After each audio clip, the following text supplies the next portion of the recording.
Ladies and gentlemen, Behind the Line proudly presents to you another exciting edition of the Woke, turning on the almost woke.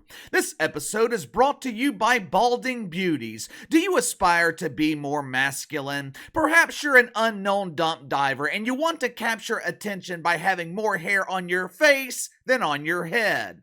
If you are looking for an extra chill on winter days, call Balding Beauties for a fresh shave. Balding Beauties offers a variety of methods to achieve baldness: trimmers, clippers, scissors, razors. Balding Beauties will transform you from boring feminine hair to being a bald trailblazer. Visit us today at baldingbeauties.com. Oh, the artist formerly known as the Wicked Weave strikes again. Our bundle of joy, the only survivor in the business of mythical racism still collecting woke welfare in the mainstream media. With Cam Harris selecting TJ Walls as vice president, known to those who distance themselves from him as Timmy. With Cam selecting Timmy as vice president, there has been this renewed push on silencing free speech. A clip resurfaced from a couple of years ago of Tim Walz on MSNBC discussing how the federal government needs to be more proactive in regulating speech, or as he prefers to call it, misinformation, or silencing the peasants who refuse to agree with me. Me personally, I wish we would return to how things were in the 90s and 2000s, where people were comfortable saying whatever the hell was on their mind. The thing about free speech, it gives you the opportunity to see exactly who people are. Theoretically, we still have the right to free speech, but only certain people are allowed to speak without consequence. Only certain people are allowed to speak without fear of cancellation, fear of losing their career. Now, just to be clear, I don't want anyone canceled over words. But the difference between me and someone like Joy Reid, I want the speech without fear of consequence. I want it to work both ways. If you haven't already, make sure to like and subscribe. You can follow me on Twitter at KC_BTL84. June and July were tough months for the artist formerly known as Weave. July was one of the busiest months in the news cycle in years. Fox News, record ratings. CNN, ratings increased by 60%, which means CNN's ratings went from nothing to almost nothing. July was a record month here on the channel, but ratings at MSNBC, they remained basically flat. In the busiest news month in years, MSNBC only managed to post modest gains, about 5%, while their primetime lead-in, Joy Reid, she struggled many nights to eclipse 1 million viewers. From June 13th to July 12th, which would be 15 shows for our bundle of joy, Joy Reid, she failed to eclipse 1 million viewers 6 times. If you wanted to translate that to Espanol, it would mean no bueno. Question is, why? What the hell happened to Joy Reid's audience? Rachel Maddow, 2.4 million. Chris Hayes, not to be confused with the former Chris in primetime Chris Cuomo. Hey, it's me, Chrissy C! Chris Hayes, 2.2 million. Larry O'Connell, 1.9 million. Joy Reid, huge embarrassing failure. Why? Maybe, just maybe, people got tired of listening to the wickedness. Maybe, just maybe, people got tired of the constant divisiveness and the racial rhetoric. I'm starting to wonder if the audience wasn't the only one who grew tired of Joy Reid's bullshit. I'm seriously starting to wonder if executives at MSNBC have told Joy Reid that her bullshit was no longer allowed on their network. Because lately, every time Joy Reid discusses mythical racism, she has been relegated to TikTok to do it. She has a primetime slot on a top 5 network on cable television. But when Joy Reid talks about mythical racism, she's doing it on TikTok.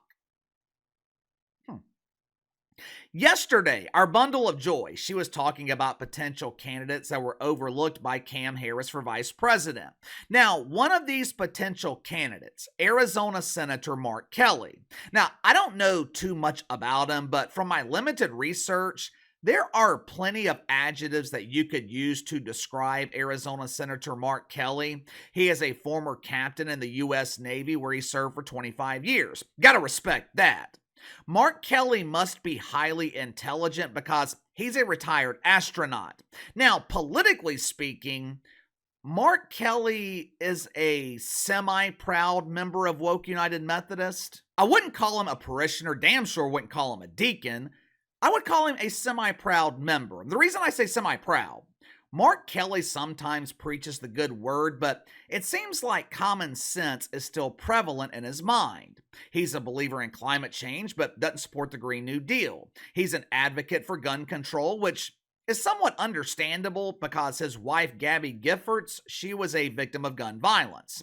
Mark Kelly supports Obamacare, but he doesn't support Medicare for all. Like all dedicated parishioners at Woke United Methodist, Mark Kelly has high levels of disdain for the Trumper. I guess if you were to describe Mark Kelly, he would be a modern-day moderate. He definitely has a stage 4 case of OMB. Orange Man bad! But I would not say that he has been fully infected by the woke fungus, but he does have some woke tendencies. Point is, though, there are plenty of legitimate ways that you could describe Arizona Senator Mark Kelly. How did our bundle of joy choose to describe him? How did Joy Reid explain Mark Kelly to the dozens of people watching her on TikTok? Watch for yourself.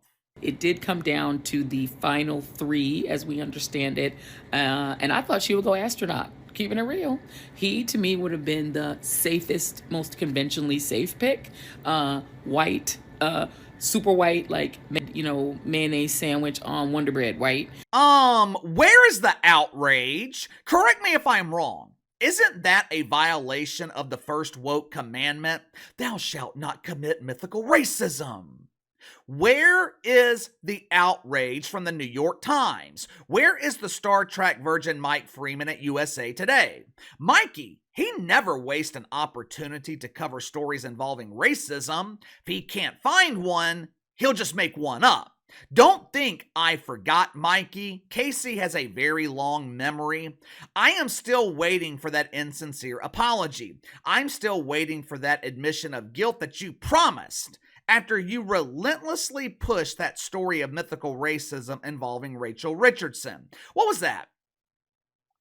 2 years ago? At the time, you promised to be the first in line if that story was proven to be false. Now, this channel, we were one of the first to claim that it was complete bullshit. Now, of course, Mike didn't listen. Why let those pesky facts get in the way of pushing the agenda? But I have not forgotten Mikey. I am still waiting for that apology. Let's assume for a second that Sean Hannity went on TikTok and he described Joy Reid using what deacons at Woke United Methodist would call racially insensitive language, painful, harmful rhetoric. How would the mainstream media respond? The whoopee cushion on The View, she would release a boodle breeze that was so powerful it would clear the sands in the Saharan desert. The Yentas on The View, they would return early from their annual August vacation to demand that Sean Hannity be fired by Fox News. There would be protests outside of the Fox studio. Without a doubt, Sean Hannity, he would lose his job. But for some reason, when Joy Reid unleashes her toxic mouth farts against Senator Mark Kelly, who is supposedly on the same side, the mainstream media is completely silent. I wonder why. Outside of Mediaite, there was not a single mainstream media outlet that picked up this story. The reason Joy Reid does things like this, she knows she can get away with it. She is protected by her marginalized status. Now, how in the hell is Joy Reid marginalized? She makes $1.5 million a year to not draw a million viewers in prime time at MSNBC. Someone please explain to me how that makes Joy Reid a victim. Well, Casey, maybe the mainstream media hasn't reported the story because no one watches or pays attention to Joy Reid. Yeah, that could be the reason, but here's the thing. I don't watch Joy Reid either. I don't spend my free time watching videos of Joy Reid on TikTok. Yet somehow I found out about this. Like I said earlier, I am seriously starting to wonder if Joy Reid is on thin ice at MSNBC. They've already canceled her one time. Back in 2015, Our Bundle of Joy, her show was canceled by MSNBC. You guys remember Tiffany Cross, Tiffer the Bongo Sniffer? She was fired by MSNBC after constantly complaining about mythical racism. There were rumors last year, or maybe it was 2 years ago, that MSNBC was thinking about parting ways with Joy Reid. They were going to reorganize the closet so she would no longer have room to park her broom, and hope she got the message.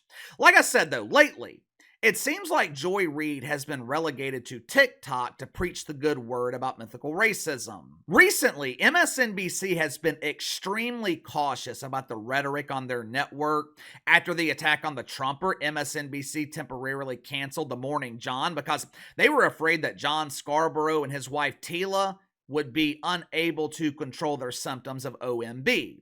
One thing I have noticed about the woke media lately, both CNN and MSNBC, they are 100% focused on Cam Harris. They've shifted their focus away from the Trumper, and they are trying to make us believe that Cam Harris is the second coming of Barry the Obama. They don't seem to be attacking the Trumper with as much fake passion as they have in the past. Now, I don't watch the media 24 hours a day, so I might have missed it, but the attacks on the Trumper, they seem to have lessened and they're not as vitriolic. According to recent polling, the vast majority of Americans are tired of the political attacks. They're tired of the divisiveness. They are tired of the racial divide. Basically, we're tired of the bullshit. This is why I keep saying that Donald Trump needs to focus on the issues instead of focusing on the attacks. Now, to their possible credit, maybe the woke media realizes this. Maybe the media realizes that people are tired of the divisiveness. So instead of constantly attacking and lying about the Trumper, they are lying about the greatness of Cam Harris. And maybe